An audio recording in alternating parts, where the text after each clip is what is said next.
उत्तराखंड कांग्रेस ने प्रदेश के बदहाल स्वास्थ्य शिक्षा व्यवस्था को लेकर हल्ला बोला। पूर्व प्रदेश अध्यक्ष प्रीतम सिंह और उनके समर्थकों ने कैबिनेट मंत्री धन सिंह रावत के आवास का घेराव किया। इस दौरान कांग्रेस कार्यकर्ताओं ने धरना प्रदर्शन करते हुए जमकर नारेबाजी की। कार्यकर्ताओं ने सरकार पर प्रदेश बदहाल शिक्षा स्वास्थ्य का आरोप लगाते हुए जमकर प्रदर्शन किया। काफी देर तक प्रीतम सिंह और उनके समर्थक धरने पर बैठे रहे, जिसके बाद पुलिस ने प्रदर्शनकारियों को हिरासत में लेकर पुलिस लाइन भेज दिया। इस दौरान प्रीतम सिंह ने कहा, प्रदेश के अस्पतालों की स्वास्थ्य व्यवस्थाएं चरमराई हुई है। सरकारी स्कूलों में शिक्षा की कमी बनी हुई है, लेकिन सरकार इसे गंभीरता से नहीं ले रही है। उन्होंने आरोप लगाते हुए कहा कि राज्य के सरकारी अस्पतालों में डॉक्टरों का अभाव बना हुआ है। प्रीतम सिंह ने कहा, उत्तराखंड में लोगों को बेहतर शिक्षा और स्वास्थ्य सुविधाएं नहीं मिल पा रही है। प्रीतम सिंह ने कहा, उन्होंने पहले ही ऐलान कर दिया था कि आज वह धरने पर बैठेंगे, इसलिए आज वह शिक्षा और स्वास्थ्य व्यवस्थाओं की मांग को लेकर धरने पर बैठे हैं। प्रीतम ने कहा, समूची सरकार भ्रष्टाचार में डूबी हुई है। इस भ्रष्टाचार के खिलाफ उनका संघर्ष आगे भी जारी रहेगा। उनका कहना है कि आज उन्होंने धरने में अकेले बैठने का निर्णय लिया था, लेकिन तमाम साथी उनके धरने में शामिल होने के लिए पहुंच गए। भविष्य में वह घेराव और शहर को जाम करने का आह्वान करेंगे।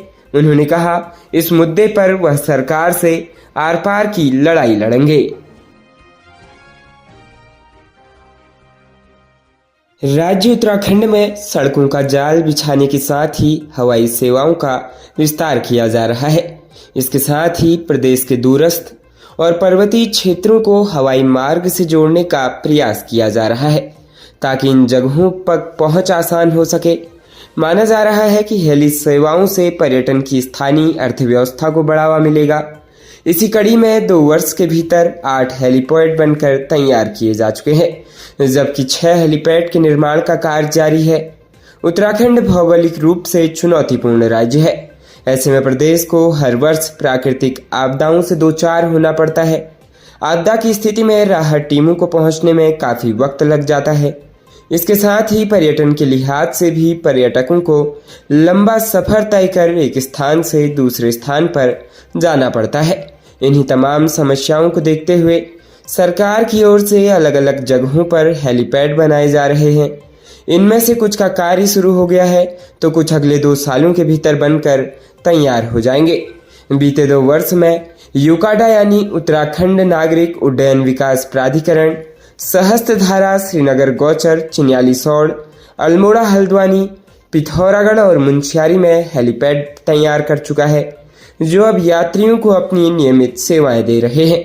इसके साथ ही त्रियुगी नारायण, जोशीमठ, मसूरी, रामनगर, बागेश्वर, हरिद्वार में हेलीपैड निर्माण का कार्य शुरू हो चुका है। यूकाडा की माने तो अगले 1 वर्ष के भीतर सभी जगहों पर चल रहे हेलीपैड के काम को पूर्ण कर लिया जाएगा। राज्य उत्तराखंड के चमोली जनपद से एक दुखद घटना सामने आई है। यह भारतीय सैन्य जवान की आकस्मिक मृत्यु से माहौल गमगीन हो गया है। दरअसल असम राइफल्स में तैनात किशन सिंह हाल निवासी गौचर का स्वास्थ्य खराब होने से मौत हो गई। प्राथमिक स्वास्थ्य केंद्र गौचर में डॉक्टरों ने सैनिक को मृत घोषित किया।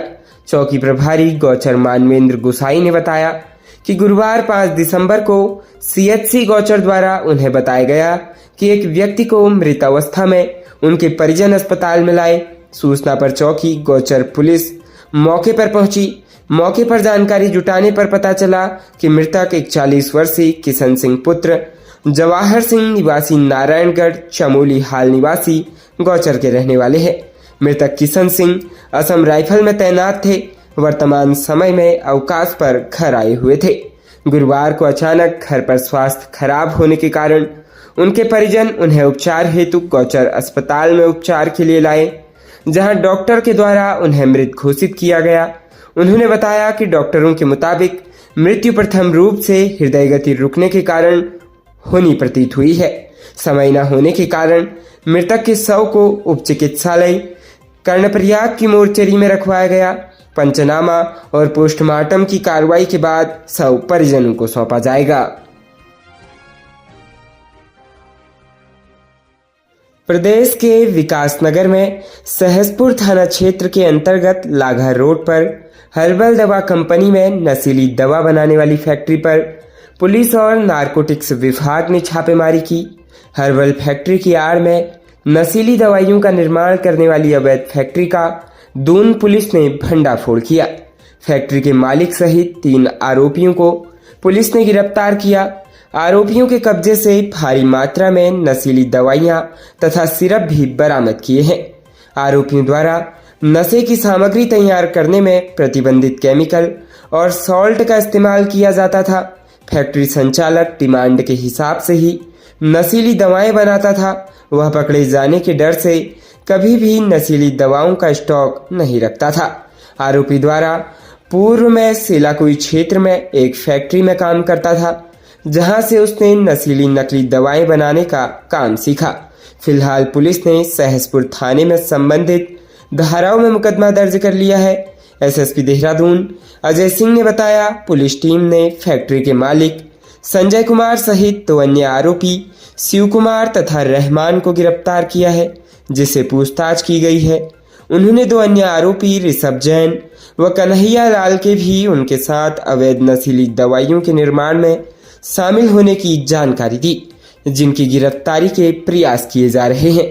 विकासनगर सीओ भास्कर लाल शाह ने बताया, लांघा रोड स्थित हर्बल दवाइयां बनाने के काम के लिए लाइसेंस प्राप्त था।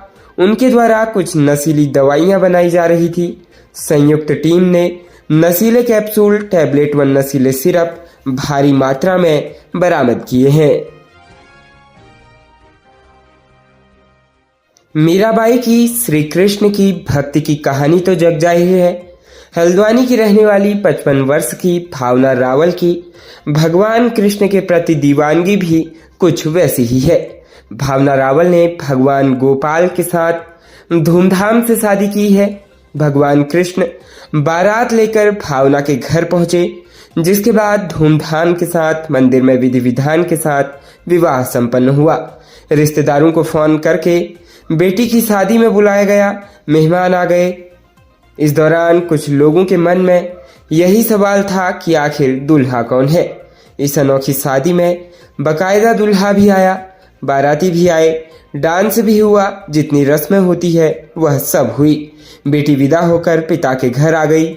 उसकी गोद में पति के रूप में भगवान कृष्ण कन्हैया की प्रतिमा थी, जिसको लेकर वो विदा हुई। श्री कृष्ण की दीवानी भावना मूल रूप से हल्द्वानी की ही रहने वाली है। भावना का कान्हा से जुड़ाव बचपन से ही है, लेकिन 30 वर्ष से वह पूरी तरह कृष्ण भक्ति में रम गई। हल्द्वानी के आवास विकास कॉलोनी स्थित पंचेश्वर मंदिर में रहकर उन्होंने 30 वर्ष प्रभु की सेवा बतौर सेवादार की। अब वह हमेशा के लिए गुरुवार को कान्हा की हो गई। समिति से जुड़ी नमिता कांडपाल व उनके पति ने कन्यादान किया। पंचेश्वर मंदिर में धूमधाम से विवाह हुआ। बैंड बाजे के साथ कॉलोनी के विभिन्न स्थानों ने बारात निकाली और वापस बारात मंदिर पहुंची।